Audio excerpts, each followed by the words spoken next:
Hey guys, good evening.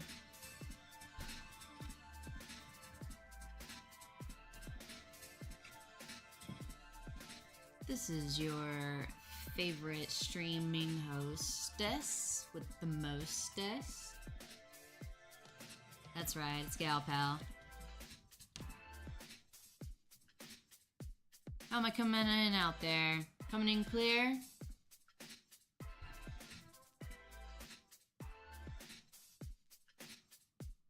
Tonight we have a very special episode. Very special stream indeed.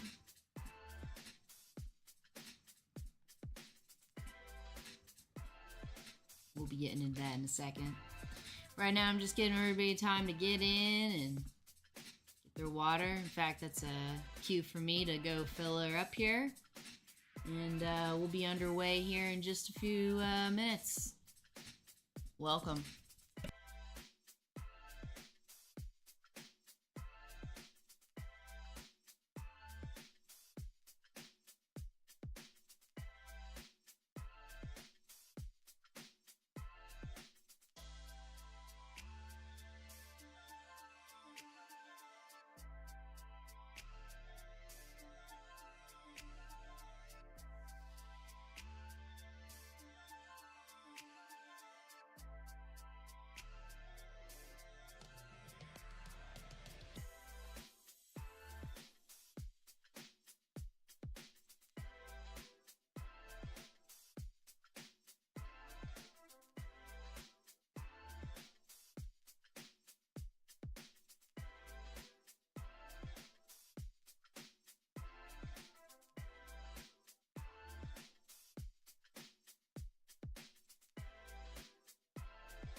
There's so much to prep for with these streams.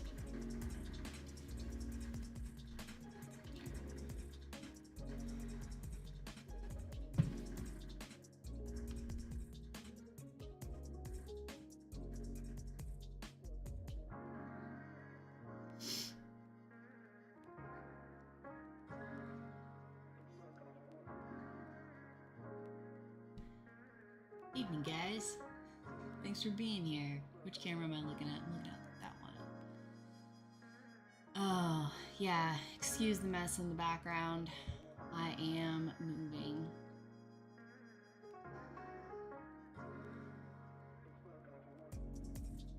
Everybody doing alright tonight? I am live also on Facebook because multi-stream was not working for some reason. That's fun. Spending all day setting it up and then, yeah, it just doesn't even work. This is a very special stream that we're having to benefit the Playbook of Silence, which is a new investigative documentary that is being produced by yours truly. And we're in the middle of our Kickstarter campaign. We're about 35% of the way to our 100% goal. Our goal.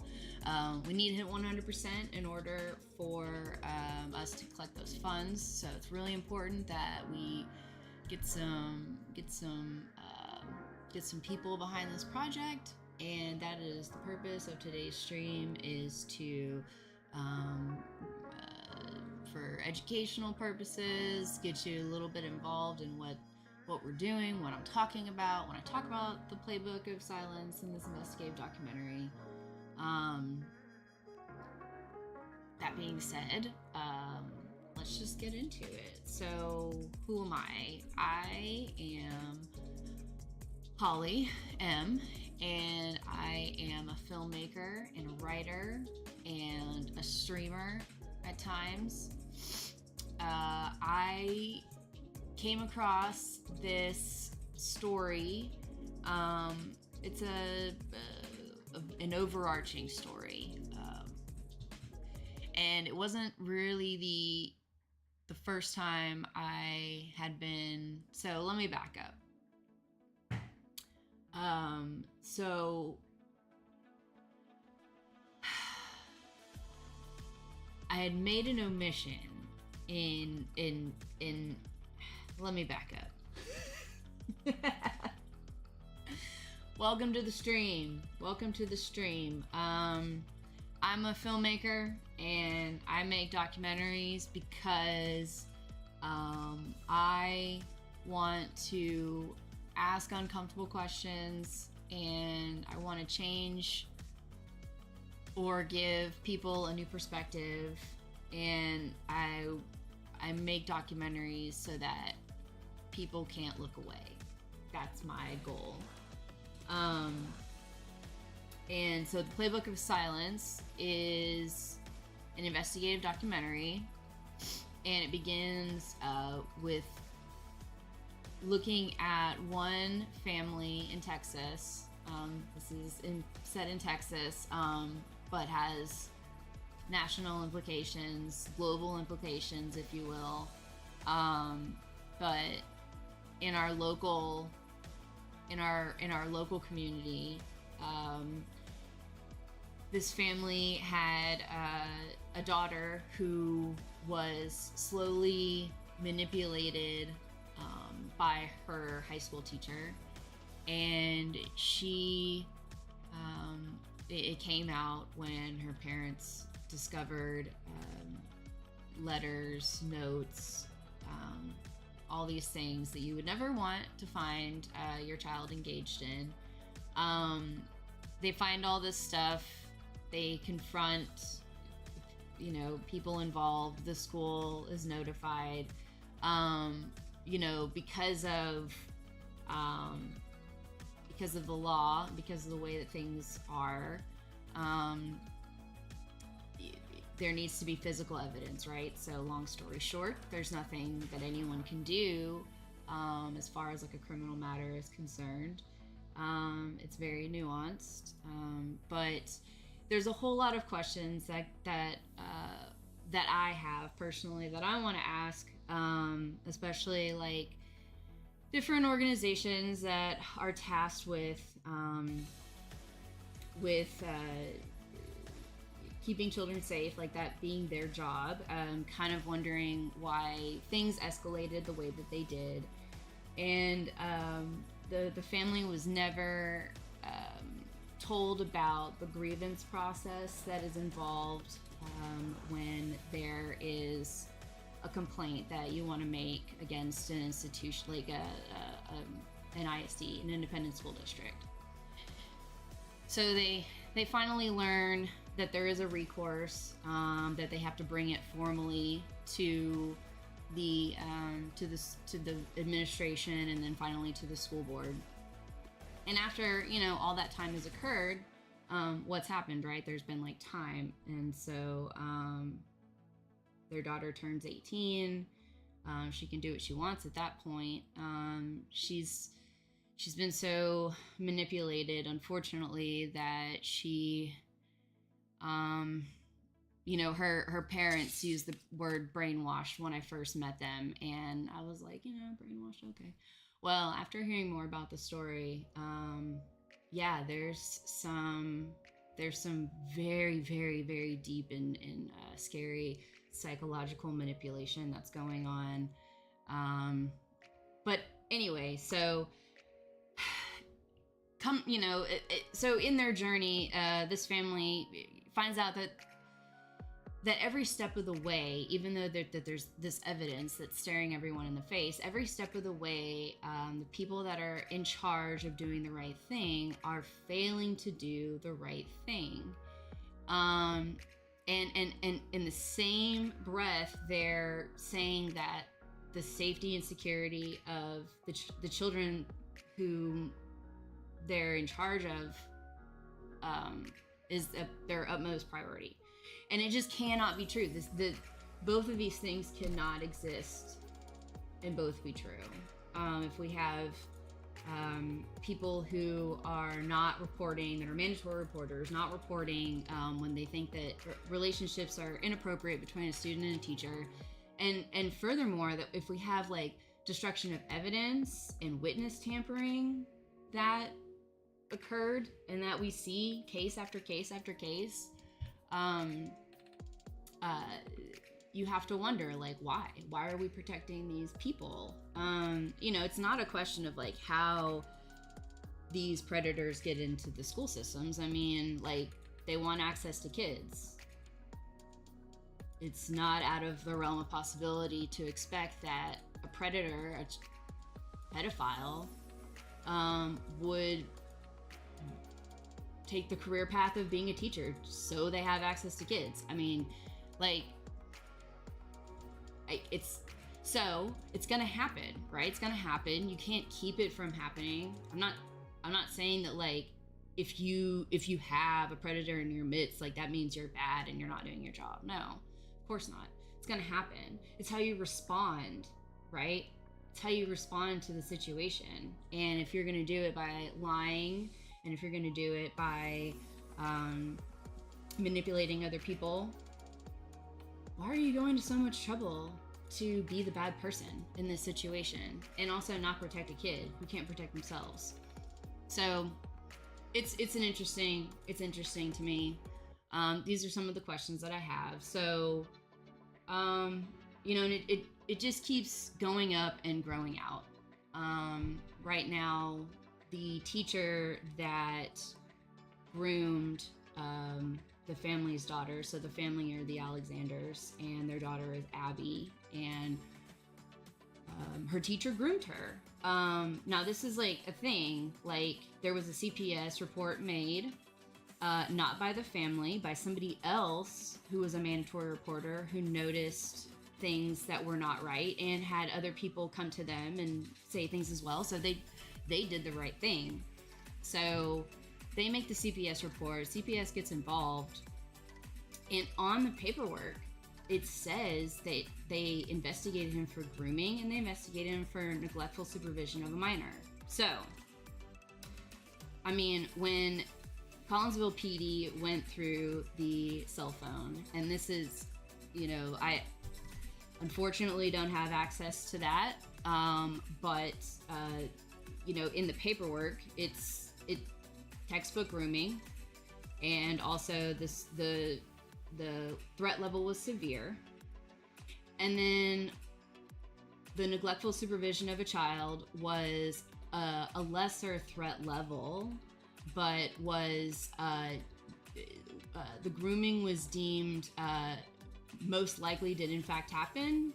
The neglectful supervision of a child was that it was very highly probable. So, I mean, you're talking about like some pretty high charges and questions that they had. And then all of a sudden, after a follow-up interview that the teacher requested, all of a sudden all that stuff is dropped. So I don't know what was said during that meeting, but they acknowledged that he did this. So when I say that he groomed her, I mean, like, it was acknowledged.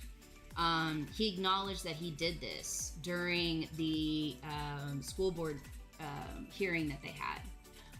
The only caveat to that is he didn't believe what he did was wrong. So regardless of the fact he thinks he did, he admits that what he did do it, and authorities and experts said, yeah, that's textbook grooming.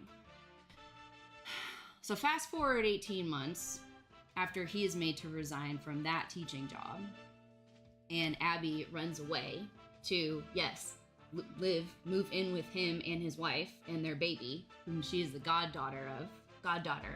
He is her godson. She is the godmother. Yeah, she's entrenched. I mean, do you think it is appropriate for a teacher and his wife to ask a student 15 years old when she turns 16 to be the godmother of your baby? It's a small town. And that was one of the things that the Alexanders, they blamed themselves, obviously. They blamed themselves for letting this creep into their lives, and then he was able to do what he was doing.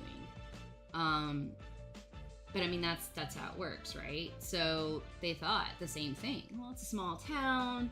When she goes to the football games, he and his lovely wife are always there, and she's pregnant. Oh my gosh, it's so sweet. They're so sweet. Well, what if they're not sweet? What if they used everything that they could to snake their way in? I'm not saying it, just a question I'm asking. Anywho, so yeah, fast forward 18 months later, and this teacher starts working in a special education classroom at Sherman ISD, which is like a couple towns over.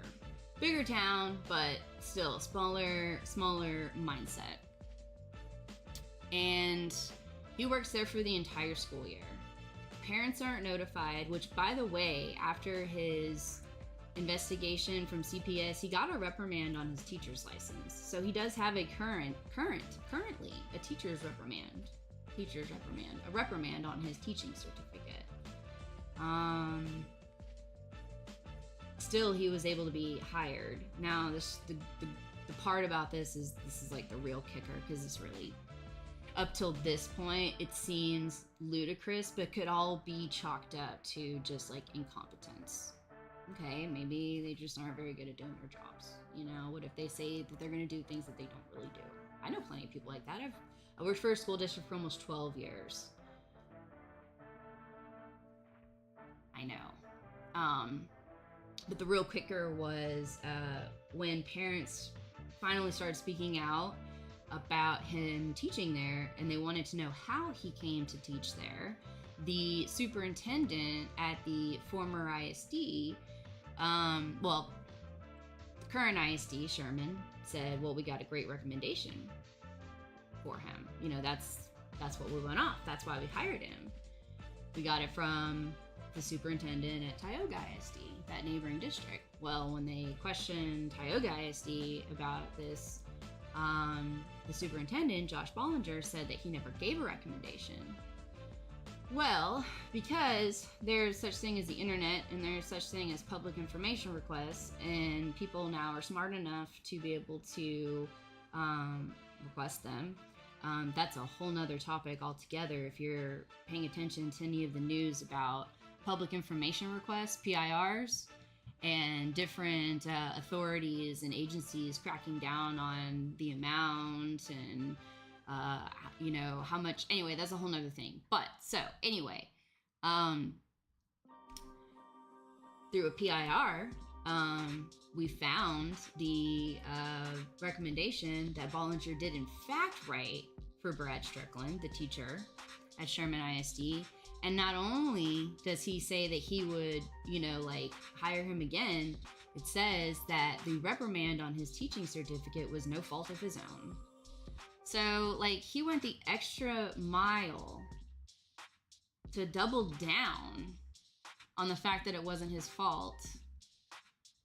Even though anyone with half a brain reading some of the material that is left behind from the relationship that Abby and her teacher Brad Strickland had,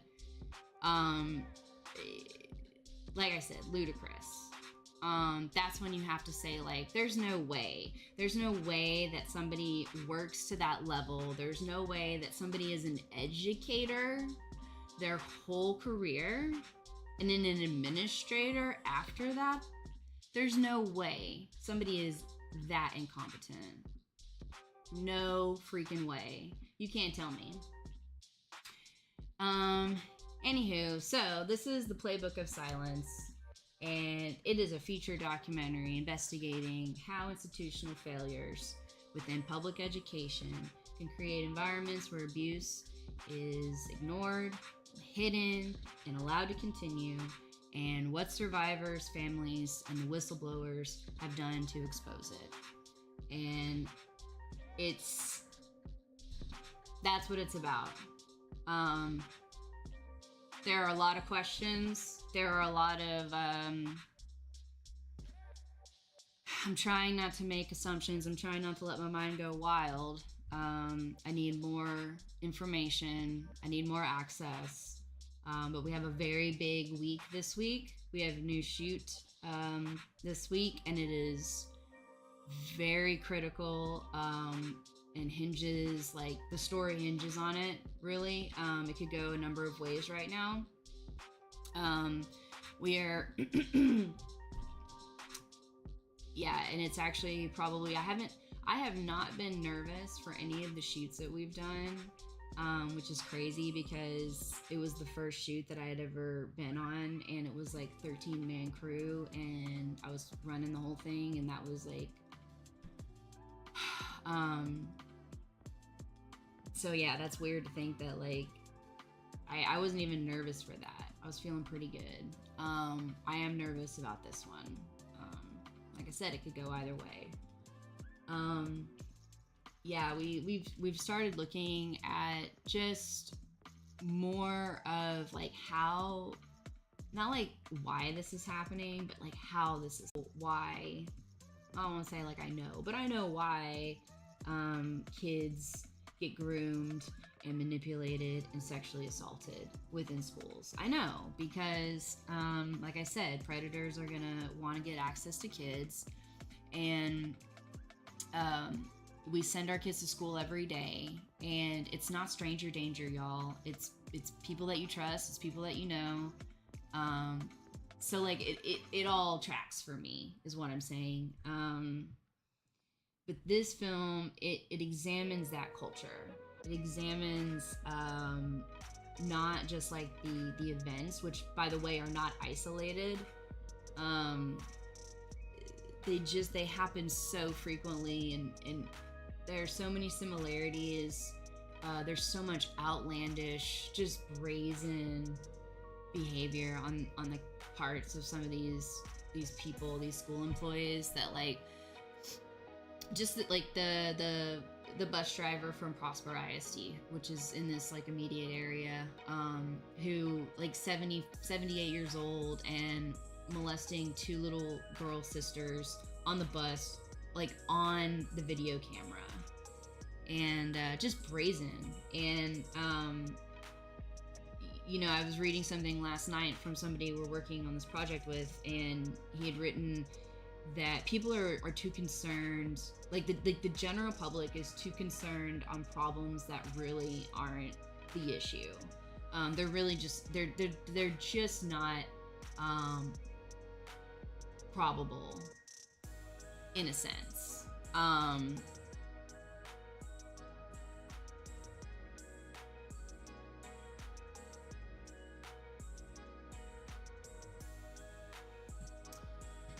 So what do you do? Lost my screen. Y'all, it took me so long to get, oh shoot.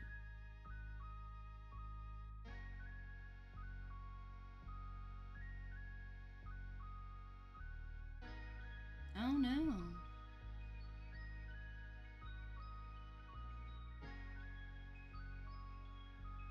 Sorry guys, I'm having a little technical difficulty. Yeah, I'm doing like a multi-stream tonight. I've had like an ish. I've had some ish.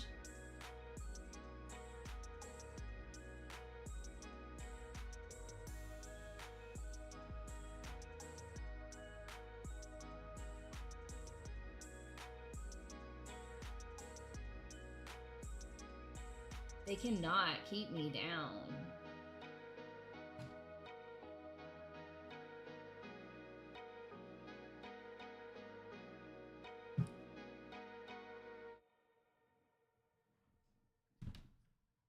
They cannot keep me down.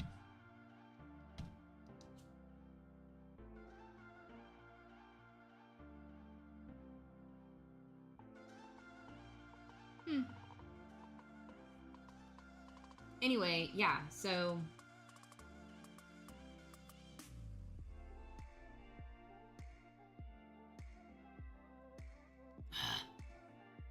always trying to keep me down. Trying to keep me down. I was getting like on a whole vibe too.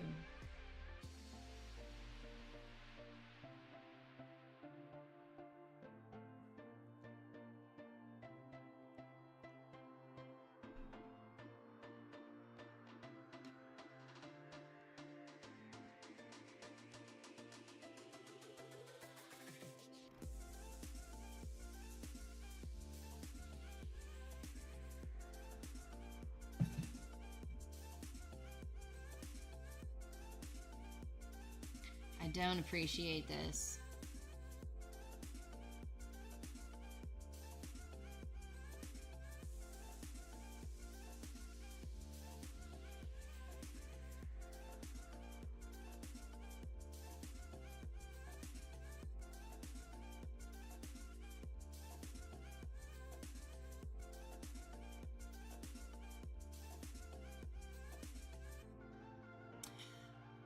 I hope you guys found me over here. We are talking about the Playbook of Silence, and it is an investigative documentary that we are currently in production, and I am absolutely producing.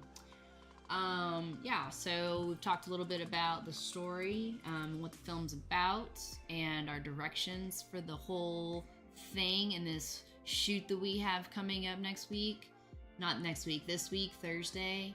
That's gonna be like, tremendous, and the whole, yeah, everything kind of can spark from this, and I'm pretty excited about it.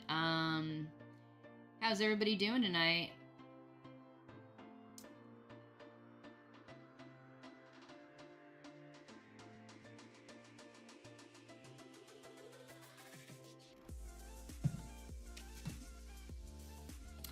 Yeah, so,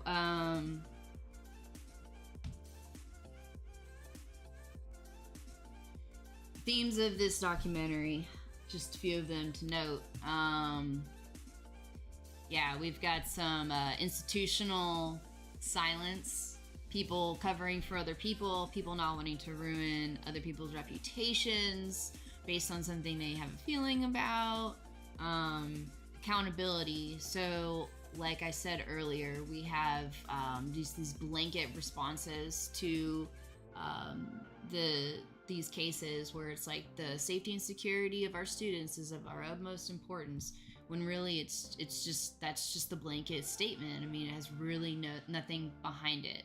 We spend millions of dollars on video cameras that apparently bus drivers can just molest little girls and right in front of, and nobody ever does anything for months about it. Those sorts of things, and people just want to like shirk it away, and it's like, nope. 8 hours a day, 9 hours a day, these kids are in your care, and you are being paid by the good citizens of your community to do that job. So yeah, so, and like survivor voices, we want to elevate what these people are having to go through, what the Alexanders have had to go through, and you know, that like I said, these are not isolated cases. These are happening all over Texas, and really all over the country and all over the world, sadly enough. But right now, right here, we can see this pattern emerging, and it's really unfolding right before our eyes. And that goes to say,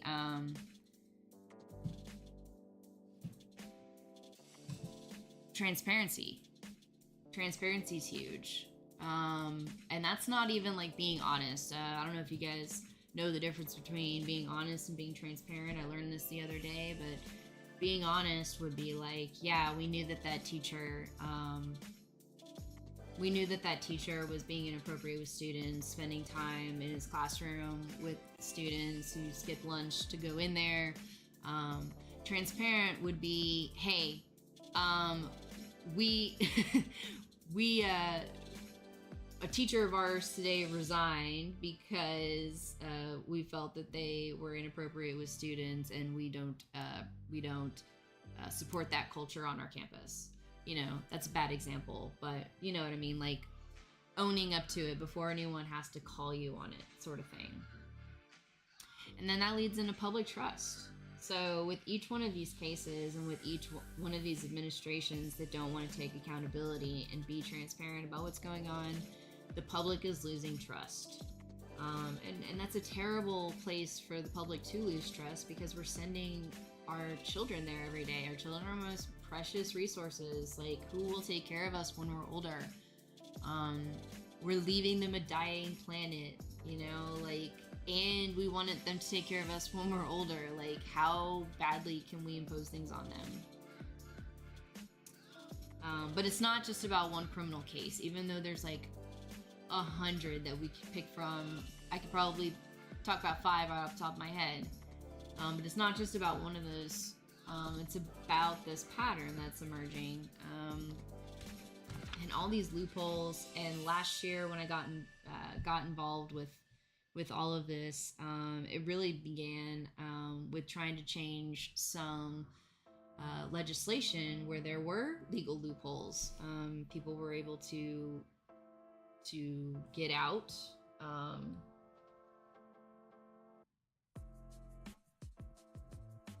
People were able to get out.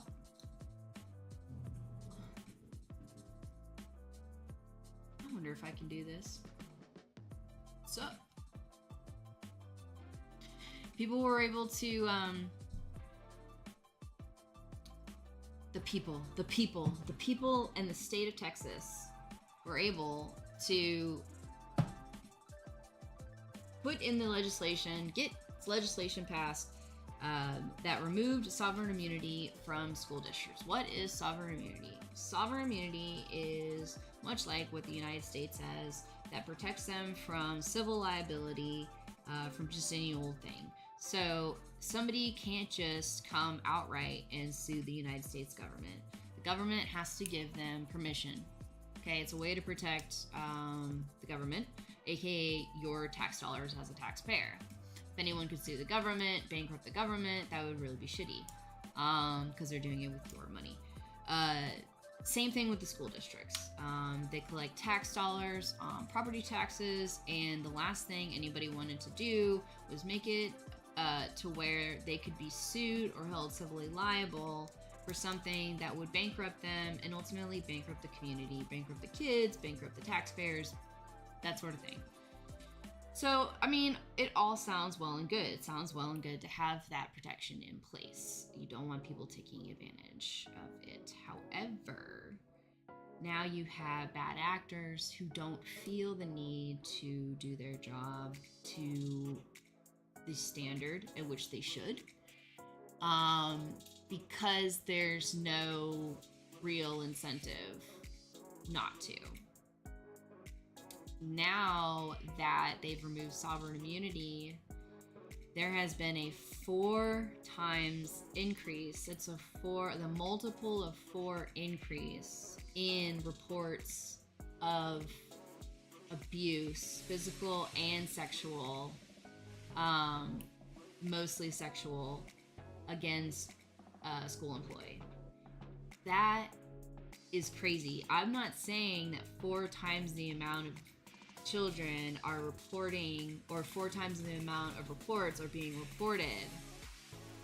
I'm saying they were being reported to the TEA, the Texas Education Administration. That doesn't mean they weren't already being reported to the lower level school administrations. Yes, that is what I'm suggesting. What I'm suggesting is that we're not seeing an uptick in instances of child abuse, child sexual abuse among educators. We're not even seeing an uptick in reports.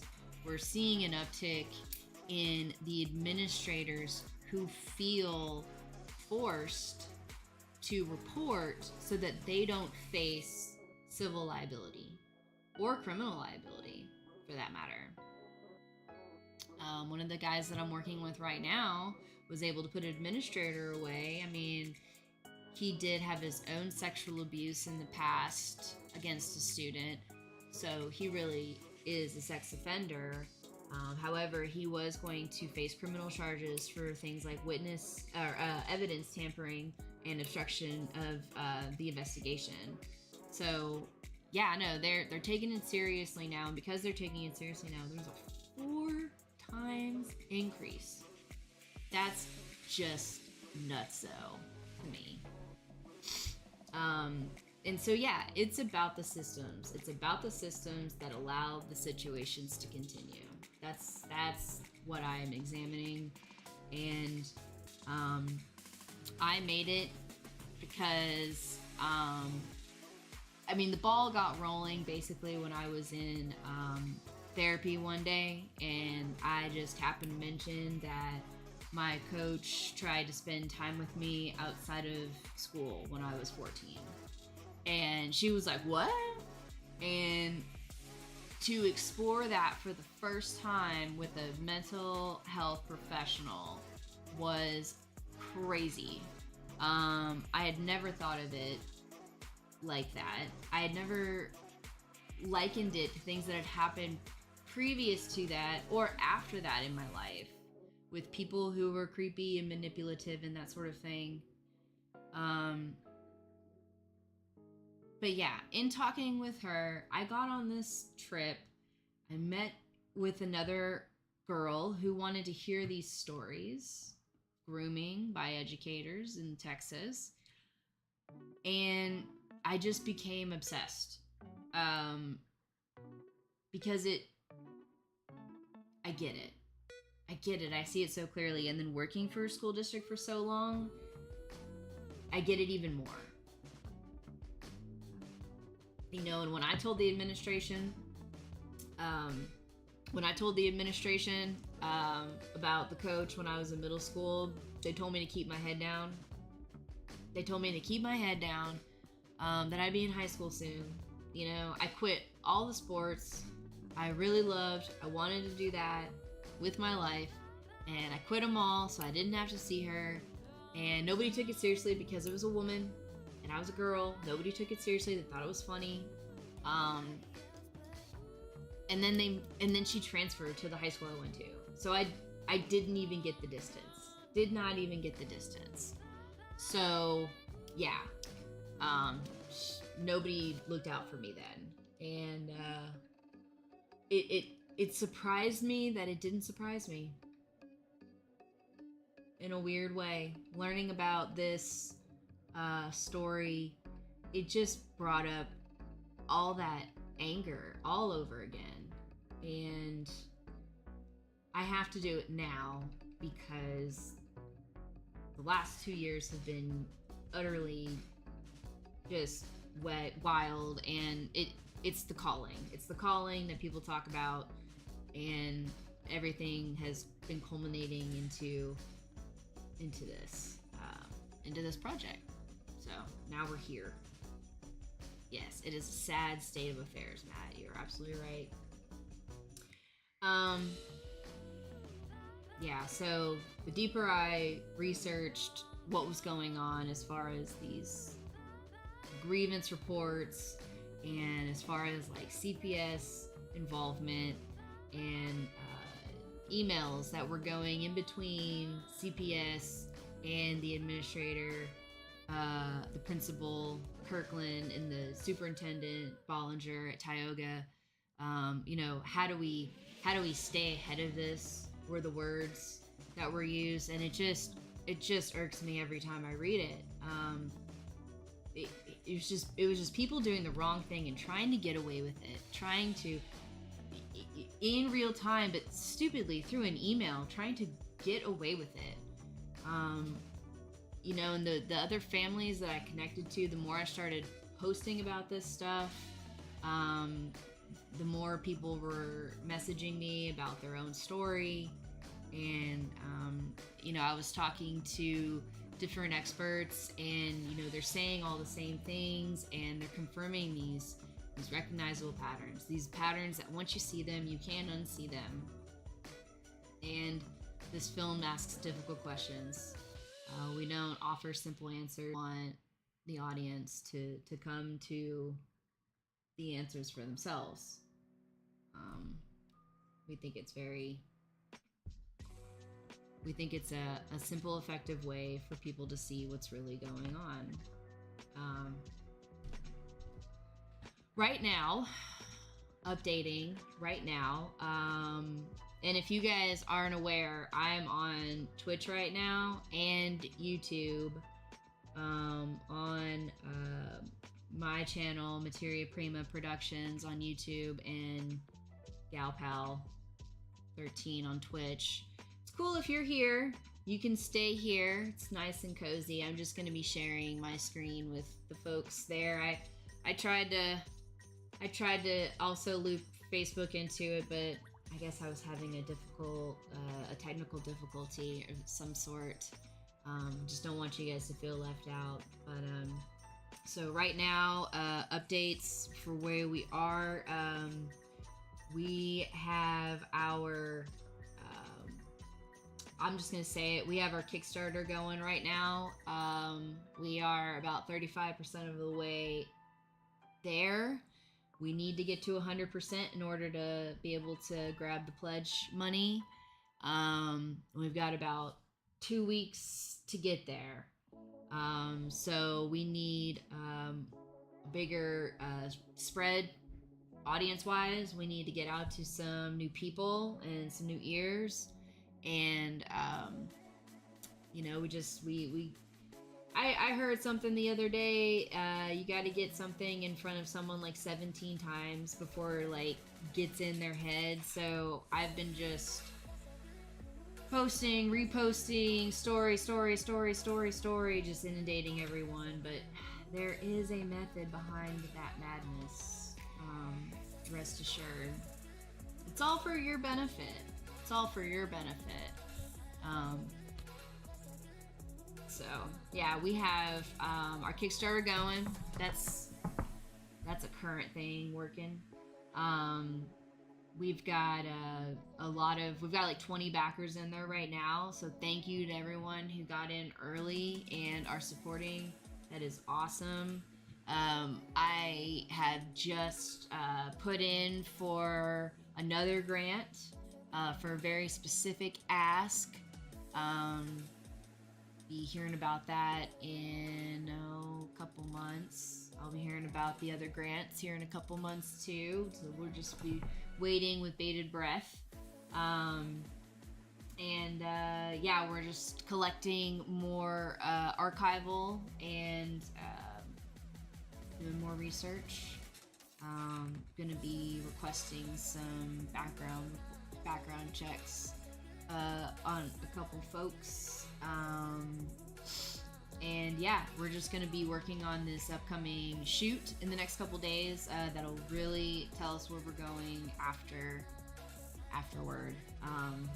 based on what happens. And then always expanding the expert interviews.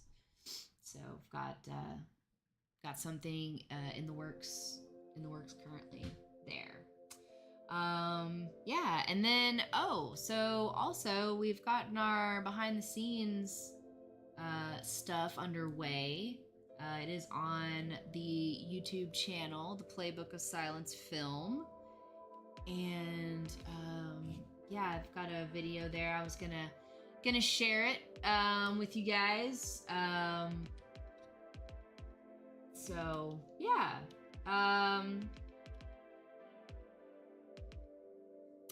Looking for any organizations right now that wish to partner with us. So if anyone comes to mind, drop the name in the chat or, point them our way. In the next couple days, I'll be reaching out to some people on my list.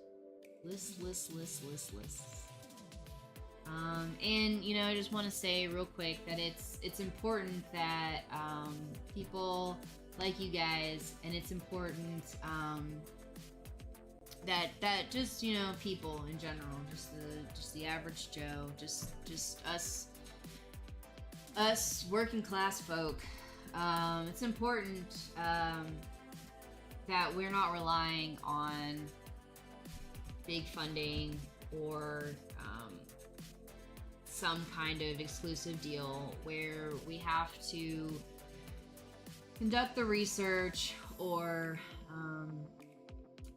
maintain the content or the story for a certain purpose or in a certain way. These sorts of documentaries take years to produce because they're usually being, funded by the people making them. And every contribution directly supports like research, travel, interviews. No, thankfully, everyone that we've done interviews with have thankfully given their time and their expertise. We're so grateful for them. But when it comes to things like legal review, even though I've put in for a pro bono Texas lawyers for the arts application, I haven't heard back from them, but I'm sure I will. But the legal review is going to cost money, licensing, editing, making sure that these stories are told thoroughly, but also fast hands, many hands make the work go fast. Is that what I'm trying to say?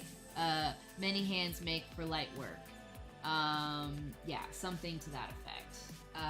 So thanks.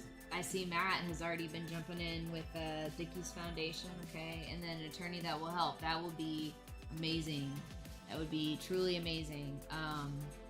We do have a fiscal sponsor that has been helping us take tax deductible donations. That has been very helpful. But yeah, it's important that we keep this independent so that nobody calls the shots but us. We have complete creative control, and nobody is going to influence the story in a way that we can't maintain control of. If that makes sense. So that's why it's important. And so contributions from folks like you guys are so helpful and crucial, but also warm my heart, because these sorts of things, and you guys know this, if you care about causes, you know that they only mean as much as you feel they mean. So I appreciate you being here. Yeah, a couple other things.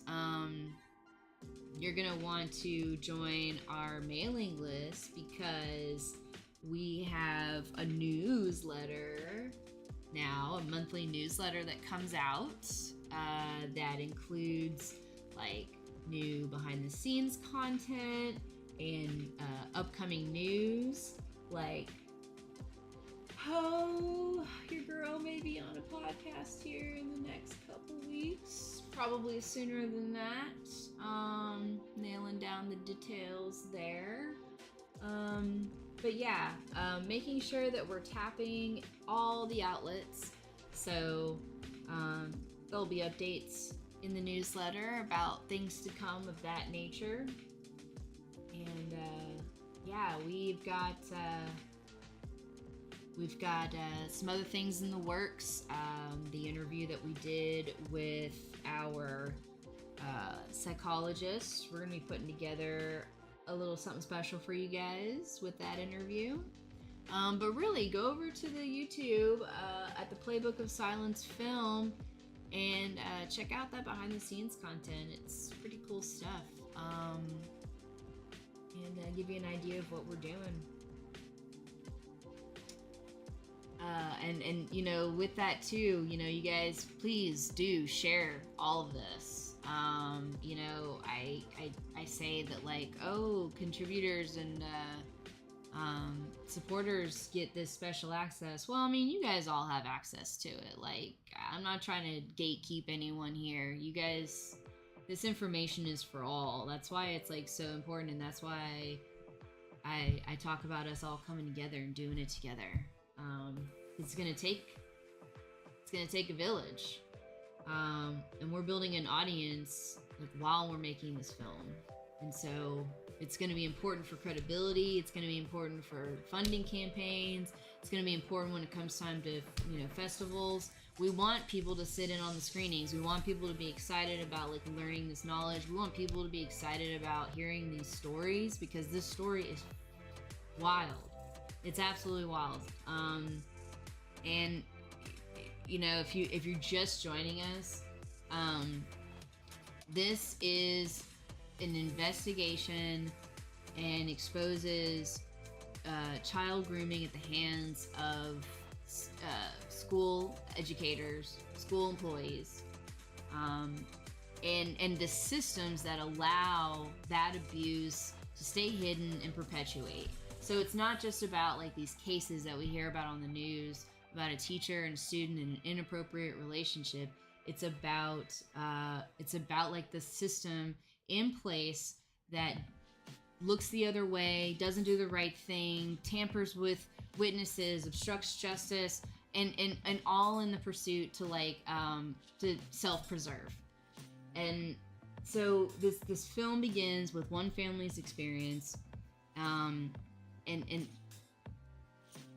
because stories are how we understand systems. And it's not about just this individual case, it's about what happens when institutions fail to respond appropriately, and how those failures affect entire communities, and what meaningful accountability really looks like, what transparency really looks like. And our responsibility is to follow the evidence wherever it leads. We've been interviewing survivors and experts, investigators, advocates, and others with firsthand knowledge, and we verify all the information, we seek the documentation, we have the documentation, and we approach every claim with journalistic rigor. That's like super important. I'm not trying to go on wild goose chase, and it's already exhausting as it is. Everything needs to be super tight, and I'm not trying to bumble anything. So it's being done with the utmost attention and respect. And with that being said, more money makes that easier and quicker to do. And I don't want you guys to see this film and walk out feeling gross or leaving angry. I want audiences to leave informed and asking better questions, and recognizing that transparency and accountability strengthens institutions, and it doesn't weaken them. It doesn't make them bad. Things are going to happen. It's how you respond that makes the difference, that makes the grade, no pun intended. And so, yeah, I really, really appreciate you guys that have shown interest and have supported us and have shared this content. It's really, really important. Please visit the Kickstarter page. It took me a long time to put it together, talking like months, and now it's going, and it's awesome. I love seeing everybody come together, and I love hearing the comments. I know there are a lot of stories, and I don't like knowing and hearing about another story, just knowing that somebody has gone through it. Also, in the same breath, it's like, I'm so glad that people feel like they can talk about it. I'm so glad that people feel like they can share that and come out with it and just be like, get that off their chest. Because the weird thing about it is I don't feel like it puts anything on me. It actually helps like some of that weight get lifted, like we're carrying it a little bit together.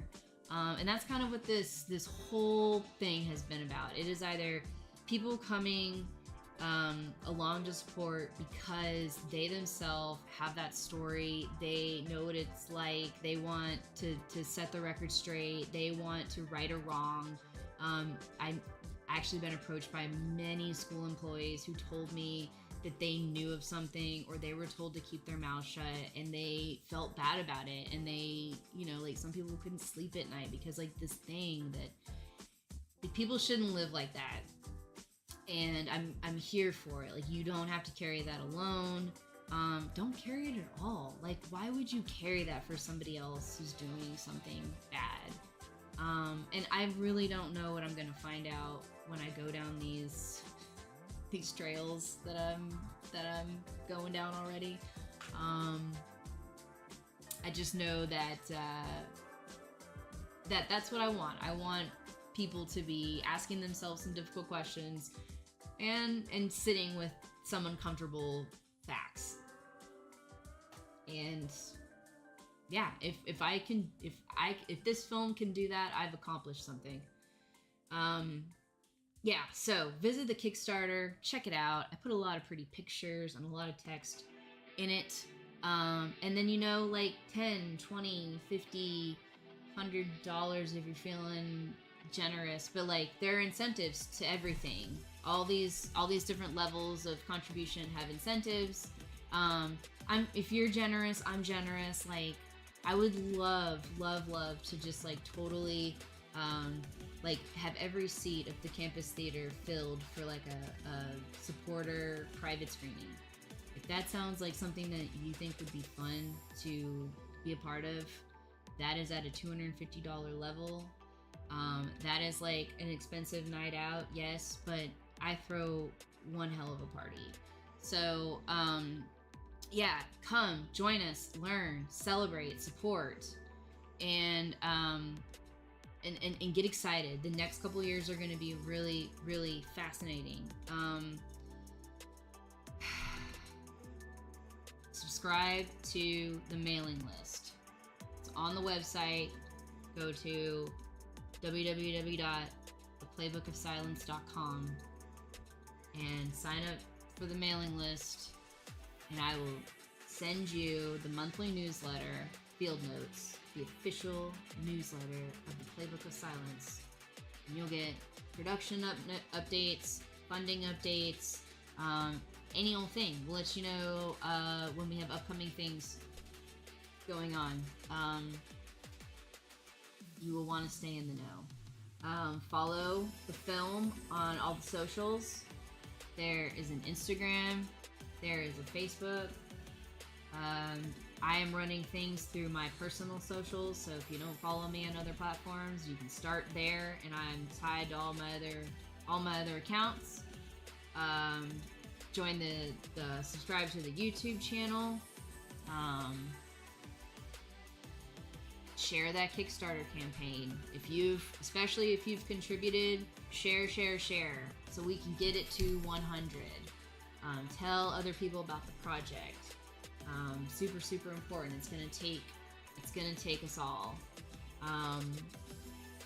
And then yeah, just support independent documentary filmmaking.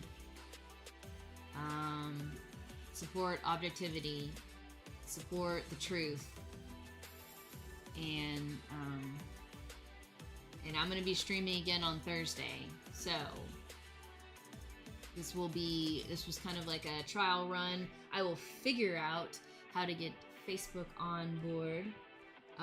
The campaign has also been shared on X. Yes, it has. The Playbook of Silence X page. It's there. And that is, if you feel like helping and you want to help and get behind this, yeah, follow the socials, join the mailing list, share the Kickstarter, share. Is that 17? But I really do appreciate you guys being here. I think I've said that about 100 times, but I mean it every single time. And I hope you guys have a great evening. And we'll be back at it on Thursday. So please like, follow, subscribe, and shoot me any questions that you have. Happy to have a discussion. Happy to answer any and all questions. Putting updates on the Kickstarter all the time. So communication. Just trying to be here for y'all as much as possible. But I hope everybody has a great night, and I think y'all are amazing. think y'all are amazing. Thank you, Mary. Right back at you. We'll be back at it on Thursday, so everyone tune in. Probably around a little bit later, probably around 7. It's gonna be a good time. So, all right. With that being said, you guys are awesome. Thank you so much, and peace out.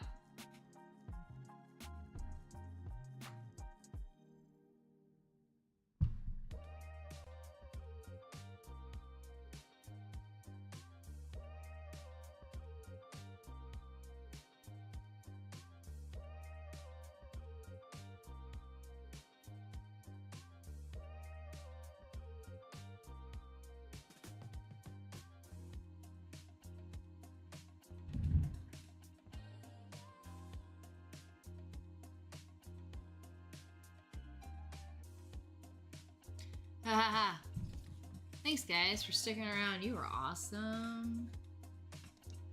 You were just awesome.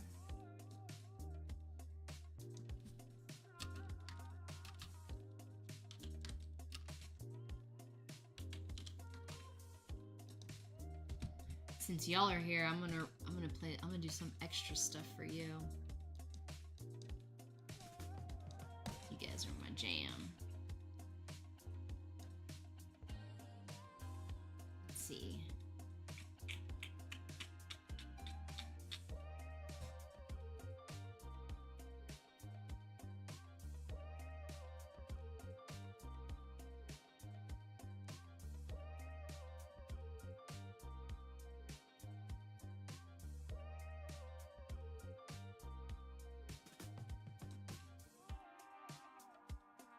This out. I want that. This one off. So here's the website.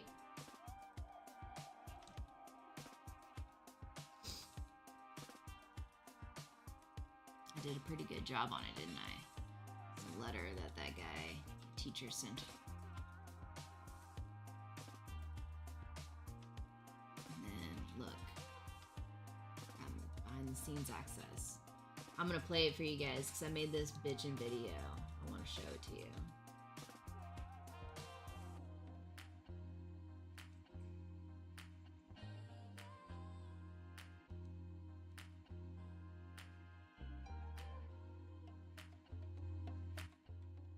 Turn that down because you don't need that. Where you going? You don't need that. Yeah.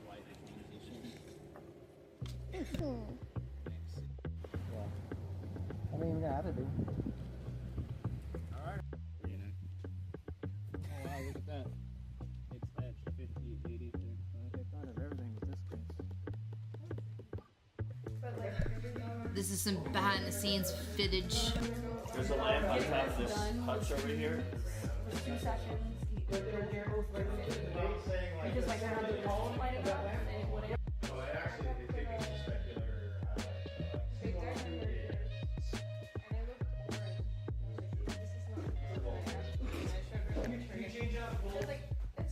You want one of those bright ones or you want a lighter one? Oh, okay. That happened to me. It was when I was starting and I went and happened to catch maybe like the underfire one. Oh, like the nurse said. Yeah. You like your mother? I should ask you.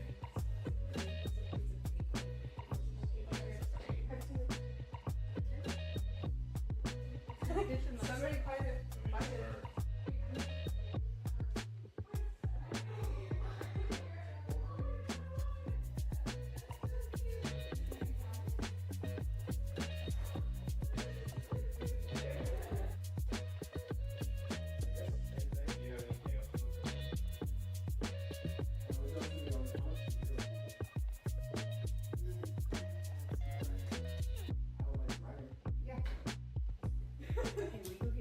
We're very clear on whether you are ready. Where is chapstick? Well, yeah, I heard you. Where is it? In your purse or somewhere? Yeah, I can see on the side. Catch it. No, with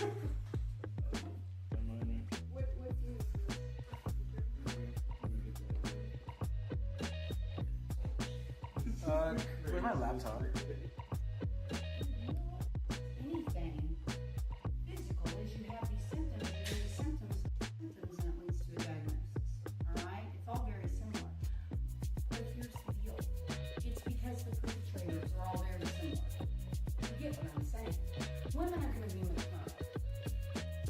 Women are going to go after whoever they're going after and convince them the maternal capacity has made that almost attractive. I mean, one of the most famous songs, and I loved it when I was a teenager, was Casey's Mom, right? Okay, loved that song. It's all about something completely freaking awful.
Hey, Sam.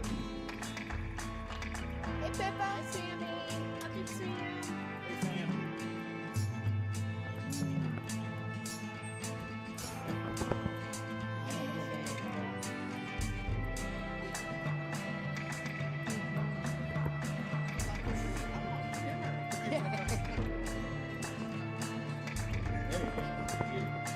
And then you don't, all you need is.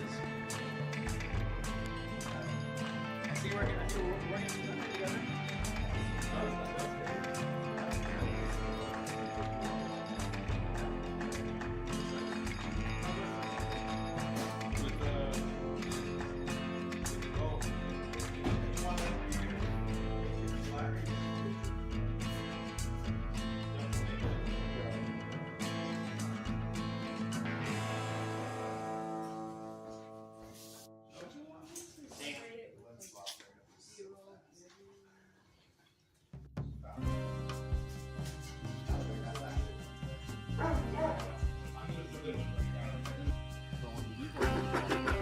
to the park. You guys have to be careful. You don't see the big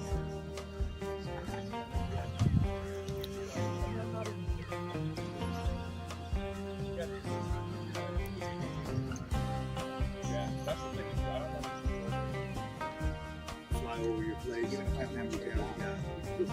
We're tax exempt, and they want to make sure we really have regulations, and they can cover more territory than airplane.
the bread, and then if you don't see I'm going with the water because it slopes down, where I'd rather it hit the wall.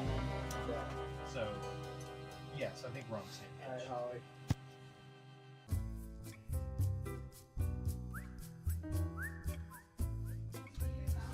We're waiting on you.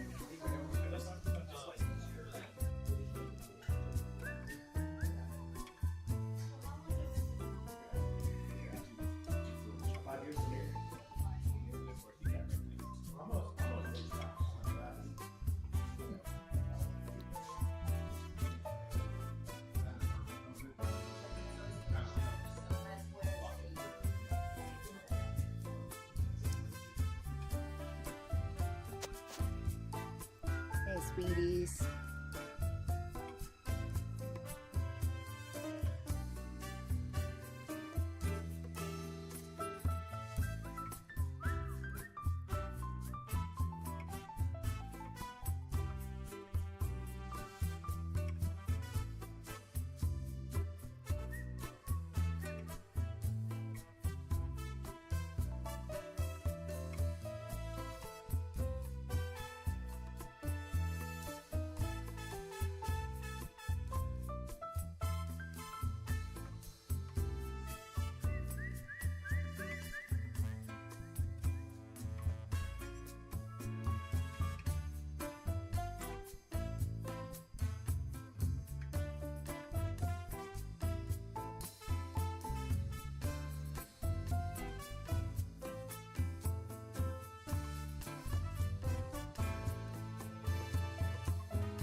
So we're currently involved in an investigation right now that involves 3 educators at the same campus.